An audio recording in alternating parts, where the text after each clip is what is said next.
धन्यवाद अध्यक्ष महोदया। आज हमारे राष्ट्रगीत के 150 वर्ष पूरे होने पर हो रही महत्वपूर्ण चर्चा में गर्व के साथ एक भारतीय होने के नाते मैं अपने विचार रखना चाहती हूँ। सदन में इतिहास को तोड़ मरोड़ कर पेश करके फिर से मुस्लिम तुष्टीकरण के नाम पर भारतीय मुसलमानों को कटघरे में खड़े करने की कोशिश की जा रही है। लेकिन मैं सदन में बताना चाहूँगी कि हम भारतीय मुसलमान जिन्ना के आह्वान को ठुकराकर अपने इस प्यारे वतन की मिट्टी के साथ मजबूती से जुड़े रहे।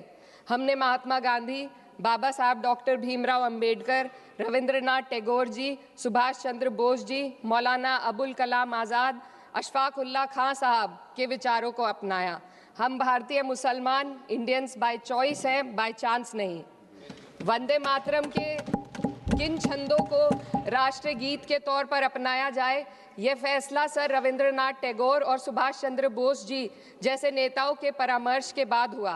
क्या अब हम उन महान नायकों की समझ पर प्रश्न चिन्ह उठाएंगे? उन्हें देश को बांटने वाला और तुष्टीकरण करने वाला कहने का पाप करेंगे? उन महान हस्तियों ने वंदे मातरम के उन छंदों को अपनाया जिन्होंने देश के हर वर्ग, हर धर्म के मानने वालों को एक सूत्र में पिरोने का काम किया। और मैं एक घटना आप लोगों के सामने रखना चाहती हूँ। वर्ष 1998 में उत्तर प्रदेश सरकार के मंत्री रविंदर शुक्ला जी ने स्कूलों में राष्ट्रगीत को गाना अनिवार्य कर दिया था। लेकिन तब के तत्कालीन प्रधानमंत्री अटल बिहारी वाजपेयी जी ने, जो उस समय लखनऊ के दौरे पर थे, उत्तर प्रदेश सरकार के इस फैसले पर नाराजगी जताई और यूपी सरकार ने राष्ट्रगीत को अनिवार्य करने वाले मंत्री को बर्खास्त कर दिया था। अब मैं सत्ता पक्ष से सवाल करना चाहूंगी।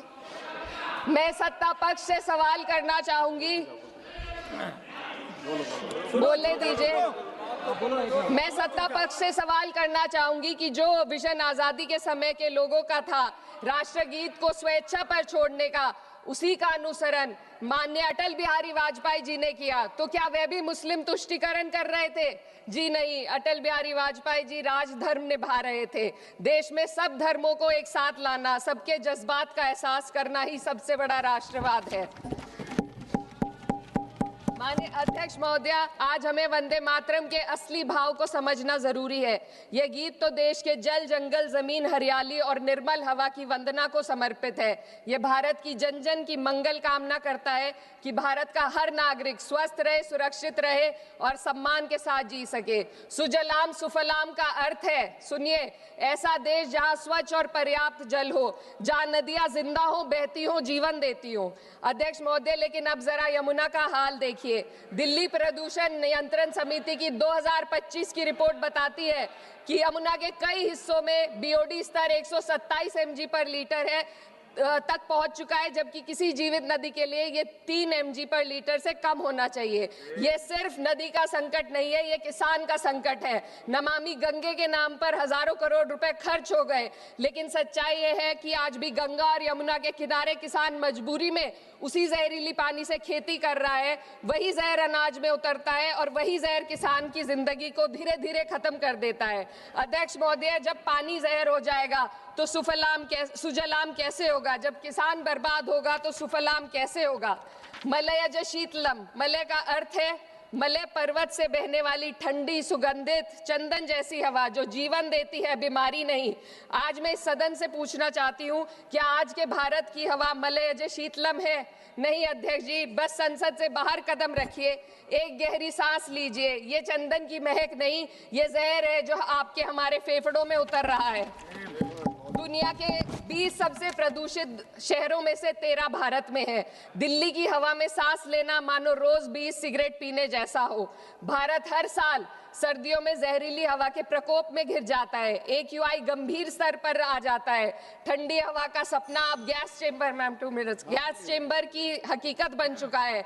हम वो देश हैं जहां सरकार प्रकृति पर बने गीत का मान मर्दन तो करती है, पर उसी प्रकृति, जंगल, हवा, पेड़ को बचाने वाले कानूनों को धीरे धीरे खुद ही खत्म कर रही है। ये है आज के हमारे मलयज शीतलम की अफसोसजनक सच्चाई। अगर हम हवा को साफ नहीं कर पाए तो न सुजलाम बचेगा न सुफलाम बचेगा। माननीय अध्यक्ष महोदया, सस्य श्यामलम का अर्थ है ऐसा देश जहां उपजाऊ जमीन हो, जहां खेत फसल से भरे हो और किसान कर्ज और निराशा में न डूबा हो। आज किसान सिर्फ मौसम से नहीं लड़ रहा, वह प्रदूषण, नीतियों की बेरुखी और सिस्टम की नाइंसाफी से लड़ रहा है। एक तरफ कॉरपोरेट के लोन माफ होते हैं, दूसरी तरफ किसान को उसकी वाजिब एमएसपी भी नहीं मिल पाती है। आप ग्लोबल सुपर पावर बनने की बात करते हैं, लेकिन हमारी पर कैपिटा इनकम दुनिया में 136वें नंबर पर है।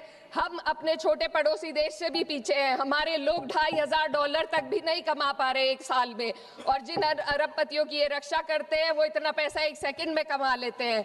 आज वंदे मातरम को बुनियाद बनाकर राजनीति की जा रही है, लेकिन जमीन पर जंगल पूंजीपतियों को सौंपी जा रही है। आदिवासियों को उनके घरों से उजाड़ा जा रहा है।